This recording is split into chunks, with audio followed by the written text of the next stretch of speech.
বিরাট বৃষ্টির জলে আমাদের গ্রামগঞ্জ বন্যায় প্লাবিত হয়েছে। তো আমি এবং আমার সঙ্গে আমাদের উবাইদ স্যার ওনাকে নিয়ে পরিদর্শন করতে এসেছি যে গ্রামের মানুষেরা কীরকম বন্যার জলে প্লাবিত হয়েছে, রাস্তাঘাট ডুবে যাচ্ছে। মানুষও এই যে দূরে একটি বাড়ি দেখা যাচ্ছে, সেটির মানুষ অসহায় অবস্থায় আছে। তো দীর্ঘদিন থেকে অতিরিক্ত বৃষ্টির ফলে আমাদের এলাকার গ্রামগঞ্জের লোকেরা এইরকম সমস্যার সম্মুখীন হয়েছে।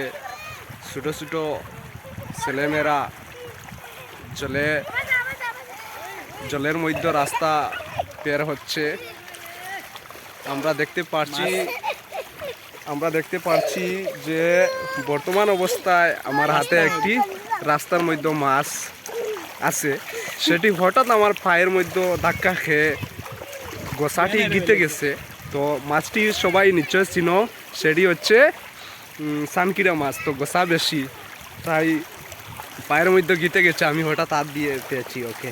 বিলের নাম কইলে না, বিলের নাম কইলে সেই বিলটির নাম হচ্ছে আমাদের আসিমগঞ্জ এলাকার দেউবাড়ি। বিলটির নাম কি ছিল? ডিগ্রিবন নামে পরিচিত। তো ডিগ্রি বিল সবাই বলে, তো ডিগ্রি বিল বললে সবাই চিনে। এখন আমরা ধীরে ধীরে অগ্রসর হচ্ছি। বৃষ্টিও এসে গেছে, তাই ভিডিওটি লম্বা করতে পারছি না, আপনাদেরকে দেখাতে পারছি না। তো নেক্সট ভিডিও পেতে এবং বন্যার জল দেখতে সেই চ্যানেলটিকে বেশি করে সাবস্ক্রাইব এবং লাইক করবেন এবং কমেন্ট করে জানাবেন